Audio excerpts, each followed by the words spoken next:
میزبان کا کہنا یہ تھا کہ حضرت مولانا سید عطاءاللہ شاہ بخاری رحمۃ اللہ علیہ میرے پاس رات کو ٹھہرے ہوئے تھے۔ میں نے عشاء کے بعد ان کے لیے کمرے میں لوٹا اور مصلی کا انتظام کیا کہ حضرت نے رات کو تہجد کی نماز پڑھنی ہوگی۔ میں اپنے کمرے میں جا کے سو گیا۔ حضرت اپنے کمرے میں فجر کی آذانوں کے وقت میں نے سوچا کہ میں حضرت کے کمرے میں جا کے دیکھ لیتا ہوں کہ حضرت کو کسی چیز کی ضرورت تو نہیں ہے۔ جب میں ان کے کمرے میں گیا تو وہ اپنے کمرے میں موجود نہیں تھے۔ میں نے سوچا کہیں قضاء حاجت کے لیے گئے ہوں گے۔ پھر میں نے دیکھا تو لوٹا خالی تھا۔ اس کا معنی یہ ہے کہ وضو تو کر چکے ہیں، مصلی بچھا ہوا تھا، یعنی وہ تہجد بھی پڑھ چکے ہیں، تو اس وقت کہاں چلے گئے؟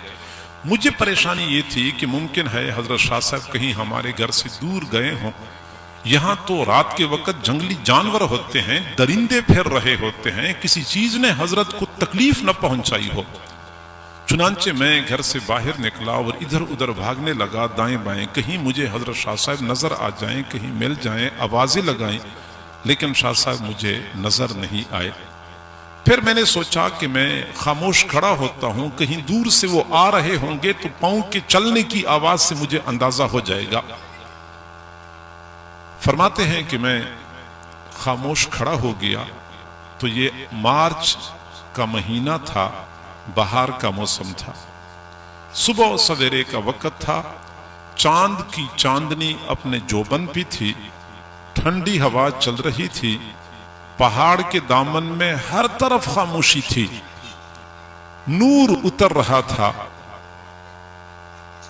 ہوا کے ٹھنڈے جھونکوں کے ساتھ دور سے حضرت شاہ صاحب رحمت اللہ علیہ کی تلاوت کی آواز میرے کانوں میں پہنچنا شروع ہو گئی۔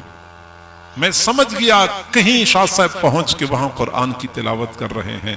فرماتے ہیں جدھر سے آواز آ رہی تھی میں اسی رخ پہ چل پڑا، چلتا گیا یہاں تک کہ میں ایک مقام پہ پہنچا جہاں پہ حضرت شاہ صاحب رحمت اللہ علیہ ایک چٹان پر بیٹھے ہوئے تھے، آنکھیں بند تھیں اور جھوم جھوم کے قرآن کی تلاوت کر رہے تھے۔